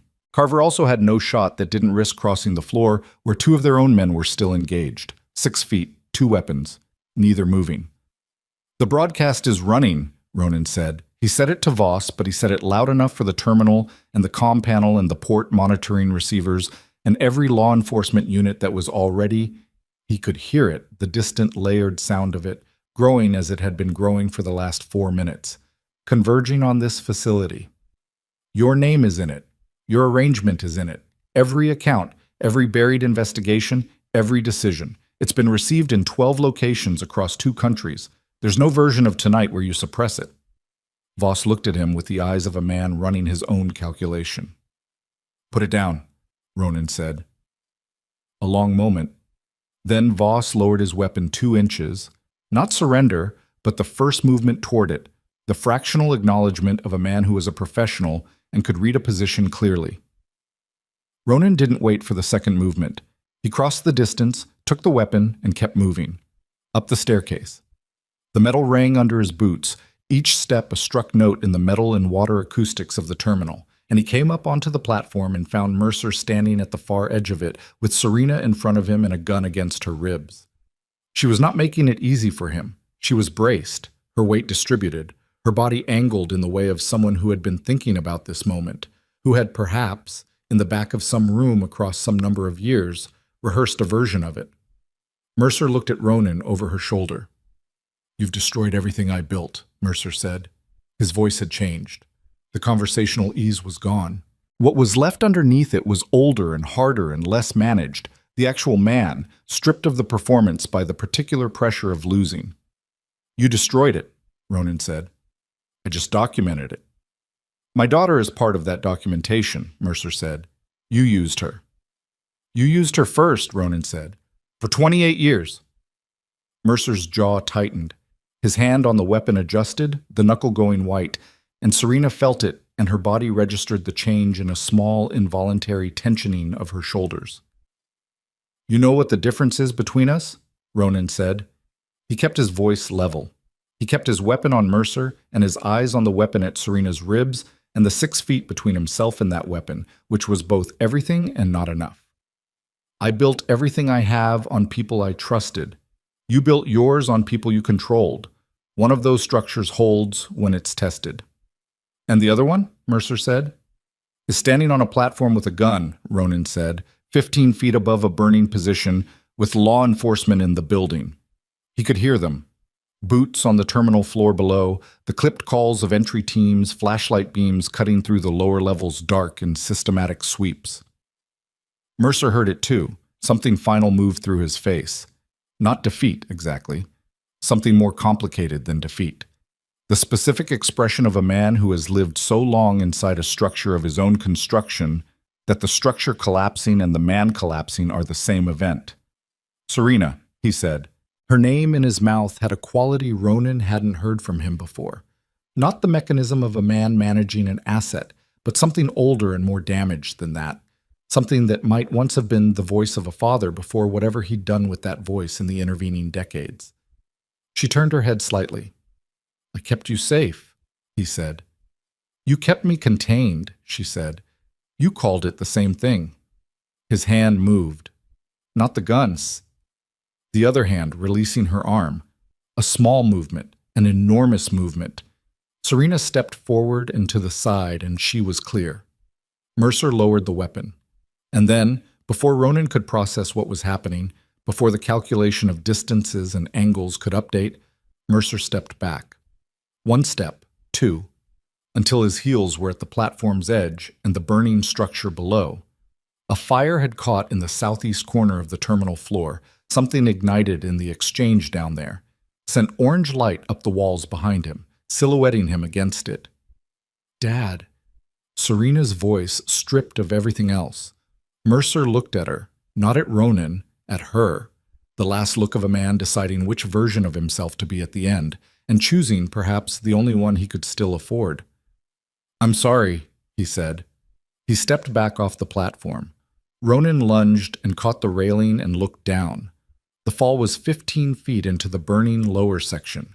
Below, through smoke and the scattered light of the fire, he could see Mercer on the floor, alive, conscious, moving, but moving in the way of someone who has exchanged the ability to run for something else. Law enforcement was there in 40 seconds. TM. The months that followed came in the non-linear way that months come after events that have restructured time. Mercer survived the fall. A broken leg, 2 cracked ribs, a fractured wrist. He was taken from the terminal on a stretcher with federal agents on both sides and was formally charged 6 days later across 19 counts that drew from the documents and the broadcasts and the testimony of people who had been waiting for years to say what they knew to someone who would write it down. Voss cooperated. He was the kind of professional who understood the difference between loyalty and a position that had expired, and his cooperation opened 3 additional investigations that were no longer being managed from the desk of a man who was himself under investigation. Pollard was found in a storage facility east of the city, dehydrated and disoriented, and with a broken hand but otherwise intact. Ronan saw him once, in a hospital room, and sat in the chair beside the bed for 20 minutes in silence. Pollard didn't explain, and Ronan didn't ask. At the end of 20 minutes, Ronan stood up and said, "Get well," and left. That was the end of 11 years. It was not clean. Nothing about it was clean. The organization Ronan had spent 20 years building was not something that could be dismantled quickly or painlessly. It came apart the way large things come apart, slowly at first, then all at once, then in pieces for a long time after. He sold what could be sold legitimately. He redirected what could be redirected. The docks went into a cooperative structure managed by the workers who'd been running them anyway. The properties went into a community development trust that Carver agreed, against every instinct he'd ever expressed, to administer. Carver himself stayed. There hadn't been a conversation about it. He had just stayed the way he'd always stayed, with the same flat effect and the same comprehensive absence of drama. The city changed around all of this without caring about any of it. That was what cities did. It was a Tuesday evening, 6 months later, when Ronan climbed the stairs to the rooftop of the building on the waterfront that had been a condemned storage facility 18 months earlier and was now, after a reconstruction that he'd funded without fully understanding why, until he was standing on its roof looking at the lights on the water, something that could be called restored. The air had that specific early autumn quality that coastal cities get, salt and wood smoke and the distant cold that hadn't arrived yet, but was sending its advance notice. He heard her footsteps on the stairs before she appeared. Serena came through the rooftop door with her coat open and her hair loose and the cut above her eye healed to a thin line of scar that would eventually fade, but hadn't yet. She had spent the 6 months doing the hard, specific work of building a life that was hers, not the life her father had defined by its absences, not the life she'd been moving toward when all this happened, but something new and imperfect and genuinely hers. A small apartment, A consultant's work using the financial knowledge she'd accumulated through years of unwilling proximity to criminal infrastructure, now applied to identifying the same structures for the investigators who were taking apart Mercer's network piece by piece. Useful. Purposeful. Still learning what those words meant when they pointed toward her own future instead of someone else's design. She came to stand beside him at the parapet. They looked at the water together for a while without speaking. "I talked to his lawyer today," she said. "He's going to plead. No trial." "How do you feel about that?" She thought about it honestly, the way she did everything. "Less than I expected to," she said. "I thought I needed the trial, the public version of it." She looked at the water. "But the truth is already out. Has been for months. A trial would just be the same truth, repeated, with better lighting." Ronan said nothing. "I don't hate him," she said. "I know what I'm supposed to feel, but it's not hate." She paused. "It's something that doesn't have a clean name, something like grief for a thing that was never actually there." He understood that. He understood it with the specific precision of a man who had spent 4 years building a war around a grief that was, underneath the anger and the machinery and the 20 years of violence, just the particular ache of a brother who had been smarter than the world gave him room to be and had been taken before he could grow into it. "Dalen would have hated this building," Ronan said. She looked at him, surprised by the shift. He hated waterfront anything, said it was pretentious. He looked at the lights on the water. He was right usually. He was right about most things.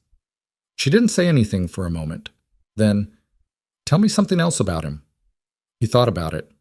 The night air moved off the water and the city did what it always did, and he thought about Dallin the way he'd been trying to learn to think about him, not as a wound to be maintained, but as a person to be remembered. "He made the worst coffee you have ever tasted," Ronan said, "in his life, without exception. He was convinced he made excellent coffee. This was a point of genuine conflict in our organization for 6 years. She laughed. It was a real laugh, unplanned, brief, with the slightly surprised quality of a person rediscovering a sound they'd forgotten they could make. He looked at her. She was looking at the water still, and the laugh had settled into something quieter and more lasting on her face, something that had to do with being here, on this roof, in this air, with no locked rooms within reach and no one deciding for her what the shape of the next hour was going to be. He thought about a street 7 years ago, the flash of a public shooting, a woman who had moved toward him instead of away, who had put herself between him and the open sightline, who had disappeared into the crowd before he could find out who she was or why she'd done what she'd done. He had carried that as an anomaly for 7 years, an unexplained act of stranger's courage that he'd filed under the category of things he would never understand. He understood it now. He understood it in the specific way of a person who has spent 6 months watching someone make choices that consistently cost them more than they charged for. "Why did you save me that night?" he asked. She turned and looked at him. She had known, he thought, that this was coming. She had been waiting for this question with the patience of someone who had decided what they wanted to say and was prepared to say it when the moment was right. "Because everyone else was running away," she said. He held her gaze. "That's not an explanation." "No," she said, "it's not." She looked at him directly, with the same clear, unguarded quality she'd found somewhere over the past 6 months, the face of someone who was still learning to leave doors open. "I'd seen you before that night, in passing. You were walking out of a building and there was something in how you moved, like someone who was carrying something they'd decided not to put down. And I thought..." She stopped, worked something out, started again. "I thought, I know what that looks like.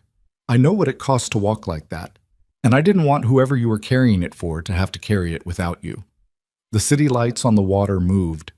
He didn't have a response to that, not a verbal one. The response was something older and quieter than words, something that lived in the fact of being on this roof at this hour with this woman who had, in one form or another, been changing the architecture of his life since before either of them knew the other's name. He looked at the water. She looked at the water. The night settled around them, carrying the smell of salt and the distant sounds of the city, and the particular quality of silence that exists between two people who have run out of things to hide from each other and have found that, without the hiding, there is still something there, something that doesn't need a name yet, that is content for now to be simply a rooftop and a view, and two people who made it through. No locked rooms, no ghosts left to chase, no war left to run. Only the city below them, doing what cities do, moving forward, always forward, indifferent and magnificent, full of the ordinary lives of people who would never know what had happened in the spaces between its structures, and full, too, of the persistent, unremarkable fact that some people, against significant evidence to the contrary, choose to move toward each other instead of away. The lights on the water held. Neither of them moved. The night continued.